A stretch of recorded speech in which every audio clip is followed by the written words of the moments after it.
ನಮಸ್ತೆ ಟಿವಿ 20 ಕನ್ನಡ ವಾಹಿನಿಗೆ ಸ್ವಾಗತ. ಒಂದ್ ಕಡೆ ರಮೇಶ್ ಕತ್ತಿ ಎಂಬ ಹೆಸರಿನ ಶಕ್ತಿ, ಮತ್ತೊಂದು ಕಡೆ ರಾಜೇಂದ್ರ ಪಾಟೀಲ ಎಂಬ ಸುಂಟರಗಾಳಿ. ಈ ಎರಡರ ಮಧ್ಯದಲ್ಲಿ ಈಗ ಬಂದಿದ್ದು ಡಿಸಿಸಿ ಬ್ಯಾಂಕ್ ಚುನಾವಣೆ. ಹೌದು ವೀಕ್ಷಕರೇ, ಒಂದ್ ಸಮಯದಲ್ಲಿ ಅಣ್ಣ ತಮ್ಮನ ತರಹ ಇದ್ದಂತಹ ರಮೇಶ್ ಕತ್ತಿ ಹಾಗೂ ರಾಜೇಂದ್ರ ಪಾಟೀಲ, ಈ ಇಬ್ಬರ ಮಧ್ಯದಲ್ಲಿ ಅದ್ಯಾವ ಭಿನ್ನಾಭಿಪ್ರಾಯ ಬಂತೋ ಗೊತ್ತಿಲ್ಲ. ಆದ್ರೆ ಇವತ್ತು ಡಿಸಿಸಿ ಬ್ಯಾಂಕ್ ಚುನಾವಣೆಯ ಅಖಾಡದಲ್ಲಿ ಒಬ್ಬರ ಮುಂದೆ ಒಬ್ಬರು ಶಕ್ತಿ ಪ್ರದರ್ಶನ ಮಾಡುವುದಕ್ಕೆ ಸಜ್ಜಾಗಿ ನಿಂತಿದ್ದಾರೆ. ಇನ್ನು ಇವತ್ತು ಸಂಕೇಶ್ವರ ನಗರದ ಪ್ರವಾಸಿ ಮಂದಿರದಲ್ಲಿ ಆಯೋಜನೆ ಮಾಡಲಾಗಿದ್ದ ಪತ್ರಿಕಾಗೋಷ್ಠಿಯಲ್ಲಿ ಬೆಳಗಾವಿ ಜಿಲ್ಲಾ ಮಧ್ಯವರ್ತಿ ಸಹಕಾರಿ ಬ್ಯಾಂಕಿನ ಚುನಾವಣೆ ಅಖಾಡದಲ್ಲಿ ಇರುವ ಜಾರಕಿಹೊಳಿ ಬಣದ ಅಭ್ಯರ್ಥಿ ರಾಜೇಂದ್ರ ಪಾಟೀಲ ಅವರು ಮಾತನಾಡಿ, ಜೊಲ್ಲೆ ಜಾರಕಿಹೊಳಿ ಅವರ ಆಶೀರ್ವಾದದಿಂದಾಗಿ ನನಗೆ ಡಿಸಿಸಿ ಬ್ಯಾಂಕಿನ ಅಭ್ಯರ್ಥಿ ಸ್ಥಾನ ಸಿಕ್ಕಿದೆ. 91 ಪಿಕೆಪಿಎಸ್ ಪೈಕಿ 52 ಪಿಕೆಪಿಎಸ್ ನಮ್ಮ ಬಳಿ ಇದೆ. ಹೀಗಾಗಿ ನನ್ನ ಗೆಲುವು ನಿಶ್ಚಿತ ಅಂತ ವಿಶ್ವಾಸ ವ್ಯಕ್ತಪಡಿಸಿದ್ರು. ಇನ್ನು ರಮೇಶ್ ಕತ್ತಿ ಅವರ ಮೇಲೆ ಅಸಮಾಧಾನಗೊಂಡು ಹೇಳುತ್ತಾ, ನಮ್ಮ ಸಂಗಮ ಸಕ್ಕರೆ ಕಾರ್ಖಾನೆಗೆ ಡಿಸಿಸಿ ಬ್ಯಾಂಕ್ನಿಂದ ಸಾಲ ಬೇಕಾದಾಗ ರಮೇಶ್ ಕತ್ತಿ ಅವರು ಹಿಂದಿಟ್ಟು ಹಾಕಿದಾಗ ಬಾಲಚಂದ್ರ ಜಾರಕಿಹೊಳಿ ಅವರ ನಿರ್ದೇಶನದ ಮೇರೆಗೆ ಅಣ್ಣಾ ಸಾಹೇಬ್ ಜೊಲ್ಲೆ ಅವರು ತನ್ನ ಬೀರೇಶ್ವರ ಸಂಸ್ಥೆಯಿಂದ 24 ಕೋಟಿ ಸಾಲ ನೀಡಿ ನಮಗೆ ಸಹಕಾರ ಮಾಡಿದ್ರು. ಹೀಗಾಗಿ ನಮಗೆ ಸಹಕಾರ ಮಾಡದೇ ಇದ್ದಿದ್ದಕ್ಕೆ ನಾನು ರಮೇಶ್ ಕತ್ತಿ ಅವರಿಗೆ ಬಿಟ್ಟಿದ್ದೇನೆ. ನಾನು ಬಿಜೆಪಿ ಪಕ್ಷ ಬಿಟ್ಟಿಲ್ಲ, ಆದರೆ ಸಹಕಾರಿ ರಂಗದಲ್ಲಿ ರಮೇಶ್ ಕತ್ತಿ ವಿರುದ್ಧ ಚುನಾವಣೆಗೆ ನಿಂತಿದ್ದೇನೆ. ರಾಜಕಾರಣ ಮತ್ತು ಸಹಕಾರಿ ರಂಗ ಅಂದ್ರೆ ಅದೊಂದು ಟ್ರೈನ್ ಇದ್ದ ಹಾಗೆ. ಒಂದು ಸಲ ಬಿಟ್ರೆ ಹುಬ್ಬಳ್ಳಿ ಧಾರವಾಡ ಎಲ್ಲಿ ನಿಲ್ಲೋದಿಲ್ಲ, ಸೀದಾ ಬೆಂಗಳೂರು ಹೋಗ್ಬೇಕಾಗತ್ತೆ. ಹೀಗಾಗಿ ಈಗ ನಾನು ಜಾರಕಿಹೊಳಿ ಅವರ ಜೊತೆಗೆ ಸೇರಿದ್ದೀನಿ. ಇಷ್ಟು ಬೇಗ ಮತ್ತೆ ವಾಪಸ್ ಬಾ ಅಂದ್ರೆ ಅದೇನು ಆಗೋದಿಲ್ಲ ಅಂತ ರಮೇಶ್ ಕತ್ತಿ ಅವರಿಗೆ ನಗು ನಗುತ್ತಾ पंचकुट्टिದ್ದಾರೆ. किती 91 नाही तुमच्या सपोर्ट 52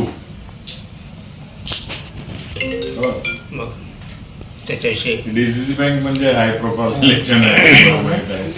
ते सतीशाना जारकिहोळी, बालचंद्रना जारकिहोळी, जल्ले यांच्या सर्वांच्या मार्गदर्शनाखाली मी लढालो.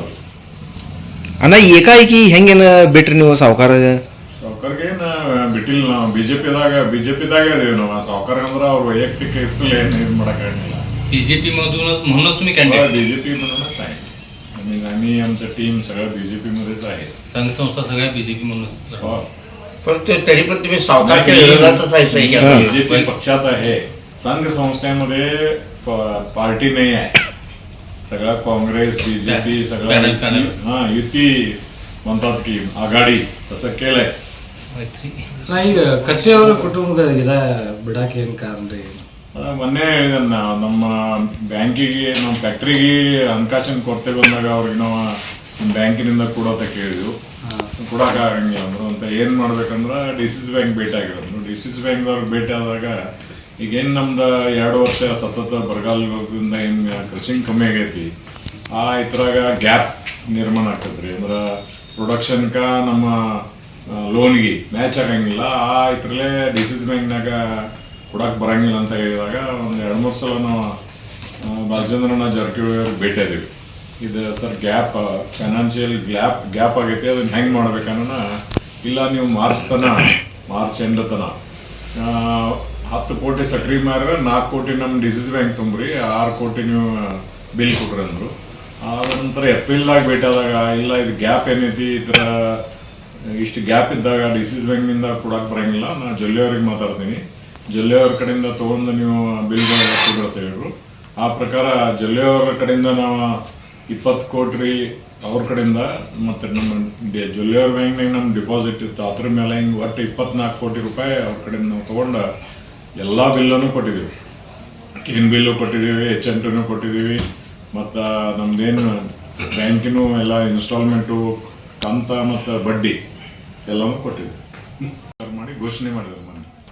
ನಿನ್ನೆ ರಮೇಶನ ಕತ್ತಿಯವರು ಹೇಳಿದ್ರಿ ಸರ್, ಬಿಟ್ಟು ಹೋದವ್ರು ಮತ್ತೆ ಬರಲಿ ಆತ, ಅವ್ರು ಕರೆ ಕೊಟ್ರೆ ನೀವು ಹೋಗ್ತೀರಿ ಸರ್?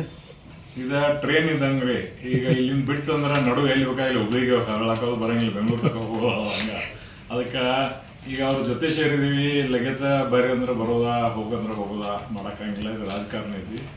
ಮತ್ತು ರಾಜಕಾರಣ ಹಾಗೂ ಸಹಕಾರ ತತ್ವದಲ್ಲಿ ಏನು ನಮ್ಗೆ ಜವಾಬ್ದಾರಿ ಕೊಡ್ತಾರೆ ಅದು ಮಾಡ್ಕೊತ ಬಂದೆ.